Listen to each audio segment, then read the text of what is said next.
তওবা করে, কোন সময় হয় ইস্তেগফার করো। ইস্তেগফার শব্দ অর্থ হইল গিয়া যে জিন্দেগি খাটাইয়া আমি আই গেছি, ও জিন্দেগি গুনাহ ভুল ভ্রান্তি করলে তা মাফি সাওয়া। আয় আল্লাহ, আমি যে জিন্দেগি খাটাইয়া আইছি জানিয়া বলে সমস্ত ভুল ভাল করছি, আমি আপনার কাছে মাফি তলব করি। আয় আল্লাহ, আপনি আমারে মাফ করে দাও। আর তওবা হইল গিয়া আগামীতে কোন গুনাহ করতাম না, তখন দৃঢ় সংকল্প করার নাম হচ্ছে তওবা। এর ইস্তেগফার এক জিনিস, মাফি সাওয়া। আর তওবা হইলো আগামীতে কোনো গুনাহ করতাম না, তখন পূর্ণ ওয়াদা। ও হইলো কি আপনার ইস্তেগফার আর তওবা। এর লাগে আমরা যে সময় তওবা ইস্তেগফার করব তখন বুঝিয়া করতাম। ইস্তেগফার হইলো কি বিগত জিন্দেগির গুনাহ মাফি চাইতাম আল্লাহর কাছে, আর তওবা হইলো কি আগামীতে কোনো গুনাহ করতাম না। আমরা প্রায় বেমার হইলে ওষুধের পেশাব নিয়ে তওবা করাই, অসুস্থ হইলে তওবা করাই, কিন্তু আসলে বেমার হইলে তওবা এটা খাস নাই যে প্রত্যেক সময় আপনি কি তওবা করবেন। তওবা আল্লাহর কাছে কবুল হয় 60টা শর্ত সাপেক্ষে আল্লাহর কাছে তওবা করে। আমরা প্রায় সময় তো তওবা করি, ও নামাজ পড়ি আর না বেমার হইছি, আয় আল্লাহ আমি আর কোনো গুনাহ করতাম না, সুস্থ হওয়ার বাদে বাদে হইলে ফিরে আবার আমার নামাজ ছাড়া শুরু গুনাহ করা শুরু হয়ে যাবে। ওইটা 60টা শর্ত সাপেক্ষে যদি আপনার আমি তওবা করি, তাহলে আপনার তওবা আল্লাহ রাব্বুল আলামিন কবুল করবে। এক নম্বর শর্ত হইল গিয়া আমি বর্তমানে যে গুনাহ করিয়া, আমি এই যে মুসলমান হিসাবে নামাজ ছাড়িয়া, আমি আপনার রোজা ছাড়িয়া, আমি সুদ খাইয়া, আমি ঘুষ খাইয়া, আমি হারাম কর্মের মধ্যে লিপ্ত, বর্তমানে আমি একজন মুসলমান হিসাবে এই সমস্ত কর্ম করা আমার লাগে উচিত নাই, মুনাসিব নাই। ওই সময় আপনি শর্মিন্দা महसूस করতাম, শর্মিন্দা অনুভব করতাম অন্তরের মধ্যে। এক নম্বর শর্ত। আর 2 নম্বর শর্ত হলো কি আপনি যে গুনাহ বর্তমানে খতরা ও গুনাহ ছাড়ি দিতা। আজ যদি আপনি সুদ খায়, সুদ ছাড়ি দিতা। আজ যদি আপনি নামাজ ছাড়েন, নামাজ পড়নে वाला বনে যাইতা, বলা হারাম কর্ম করনে वाला তাহলে আজ যদি ছাড়ি দিতা। 2 নম্বর শর্ত। 3 নম্বর শর্ত হইল গিয়া আল্লাহর আদেশ মানে আপনার মানিয়া চলা, আল্লাহর নামাজ পড়া, রোজা রাখা, হজ করা, যাকাত দেওয়া, বালা খাজ জগল করা, যেগুলো করিয়ার না এবং করা আজকে থেকে আরম্ভ করে দিতাম। 3টা শর্ত। 4 নম্বর শর্ত হইল গিয়া যদি কোনো মানুষের হক আমার তলে আইয়া থাকে, জমিন জায়গা টাকা পয়সা, তাহলে এই সমস্ত হকগুলা তারে বাহরে দিয়ে আমি তওবা করব। যদি আমি হক রাখিয়া তওবা করি, সারা জিন্দেগি নামাজ পড়ি, হজ করি আর তওবা করি, একটাও তওবা আল্লাহর কাছে হইতো না। মেসাব নাই, কোনো মেসাবরে আনিয়া তওবা করাইলো আমার তওবা কোনদিন কবুল হইতো না, যতক্ষণ না পর্যন্ত সেই বাইর হক রে আমি আমার তল থেকে বাহিয়া দেব না। محترم حاضرین، امام ابو حنیفہ রাহমাতুল্লাহি তাআলা আলাইহি কাছে বড় এক মাসলা লিয়া গেছে। মাসলা হইল গিয়া তান জানান তান বাবাই সত্যি যে তান তোলে লাগা বাড়ি দুই মাংস, এক মাংস কিছু অংশ তান তোলে হয়ে গেছে, কিন্তু হি ভাই অস্বীকার করে না, আমার হক হয়ে গেছে না, আমি তোমার সম্পত্তি দিতাম না।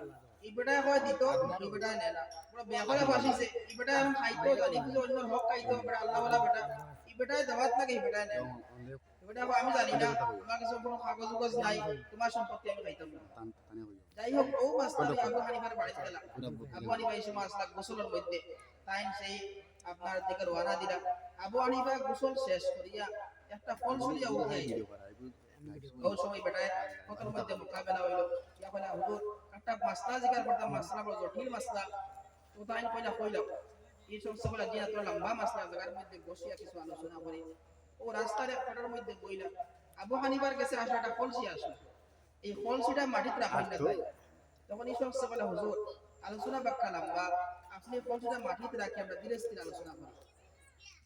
ও আবু হানিফা রাহমাতুল্লাহি তাআলা আলাইহি ফরমাইলা, ভাই এই কলসটার তল ভিজা, যদি আমি এই আপনার কলসিটা এই জায়গার মধ্যে রাখি, তাহলে কার জন্য রাখবো, এই জমিন থেকে বালি কিছু আমার কলসির তলে লাগি যাইব।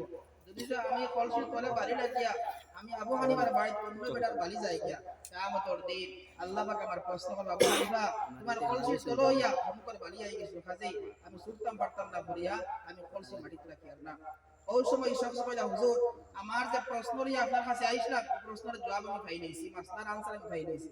ওনা কইয়া দাও মাসলা কিতাব কিতাব কইলে ওনা জবাবও পাই নাইলে।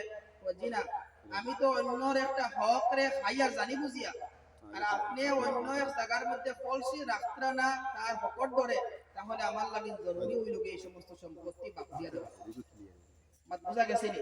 এর লাগিন কইতরা তওবা ওই সময় কবুল হইব যদি সে অন্যর কোনো হক আপনার আমার তরিয়া নাই যায়, তাহলে এই হকটা বাহরে যায় আল্লাহ আমি জানিয়া কিংবা তোদের এই ভুল করি লইছি, আর কোনটা ভুল করতাম না, আমি খালিস দিলা তওবা করে আর কোনোদিন অন্যের হক রান মারিয়া খাইতাম না সঙ্গে সঙ্গে তওবা শেষ হইতো না আপনার গুনাহ সঙ্গে সঙ্গে মাফ হয়ে যাবে সুবহানাল্লাহ আল্লাহ রাব্বুল আলামিন সূরা তাহরীমের শেষাংশে ফরমায় ইয়া আইয়ুহাল্লাযীনা আমানু তুবু ইলাল্লাহি তাওবাতান নাসুহা আসা রাব্বুকুম মান ইউকাফফিরা আনকুম সাইয়্যাতিকুম ওয়া ইউদখিলাকুম জান্নাতিন তাজরি মিন তাহতিহাল আনহার আল্লাহ রাব্বুল আলামিন ফরমায় হে বিশ্বাসী বান্দারা তুমি আমার উপরে তওবা করো তুমি তওবা করো তাওবাতান নাসুহা প্রকৃত তওবা করো সেই 60টা শর্ত সাপেক্ষে তুমি তওবা করো যদি তুমি এরা প্রকৃত তওবা করতে পারো তাহলে আসা রাব্বুকুম মান ইউকাফফিরা আনকুম সাইয়্যাতিকুম ওয়া ইউদখিলাকুম জান্নাতিন তাজরি মিন তাহতিহাল আনহার আশা করা আল্লাহ রাব্বুল আলামিন তোমার জিন্দেগীর সমস্ত সাইয়্যাত আর গুনাহ আল্লাহ রাব্বুল আলামিন নেকি বদলায়া দিবা তাও শেষ নাই আল্লাহ রাব্বুল আলামিন তোমারে এমন জান্নাতের মধ্যে প্রবেশ করাইবা সে জান্নাতের তলদেশ দিয়া মধুর ঝর্ণা প্রবাহিত থাকবো আজকে আমরা কোন মানুষের ভুল করলে যদি আমার কোন মানুষের ভুলের কারণে জেলে দিলাই গিয়া তাহলে আমার সবচেয়ে বড় পাওনা হইল গিয়া জেল থেকে বাহির ওটাও আমার পাওনা আমি ভুল করছি সাজা পাইছি এখন সাজা থেকে মুক্তি হওয়াটা আমার বড় পাওনা কিন্তু দেখো আজকে আমরা আল্লাহর কাছে গুনাহ করছি আল্লাহ পাকে তওবা কবুল করি আমারে maaf করে দিলে এইটা তোমার বড় পাওনা কিন্তু এরপরেও শেষ না আল্লাহ পাকে হইতা তোমার জিন্দেগীর সমস্ত গুনাহরে আমি নেকি বদলাইয়া দেই তাও শেষ নাই তোমার আরো কিছু বোনাস দিয়া এই তওবার কারণে এমন জান্নাতের মধ্যে প্রবেশ করাইব যে জান্নাতের তলদেশ দিয়া মধুর ঝর্ণা প্রবাহিত হবে সুবহানাল্লাহ আজকে আমরা গুনাহ করলে মায়ুস হওয়ার দরকার নাই আল্লাহ পাকে মানুষ বানাইছে গুনার ক্ষমতা দিয়েছে নেক আমল করার ক্ষমতা দিয়েছে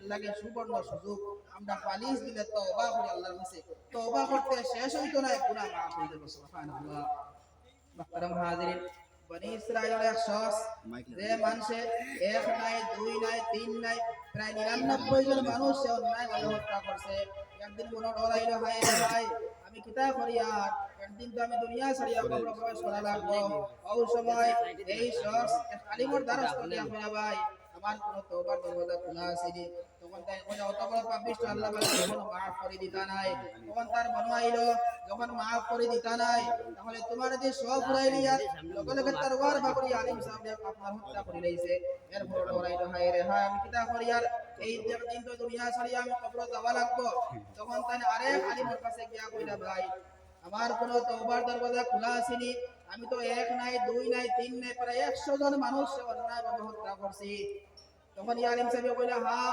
এখনো তোমার তওবার দরজা খোলা আছে যাও জায়গার মধ্যে আল্লাহ শুনের আল্লাহর জিকির আজকার শুনের সেই জায়গার মধ্যে যাও গিয়া তুমি শরীক হই আল্লাহ রাব্বুল আলামিন তোমার জিন্দেগীর সমস্ত পাপ মাফ করে দিলেই বা ওই সময়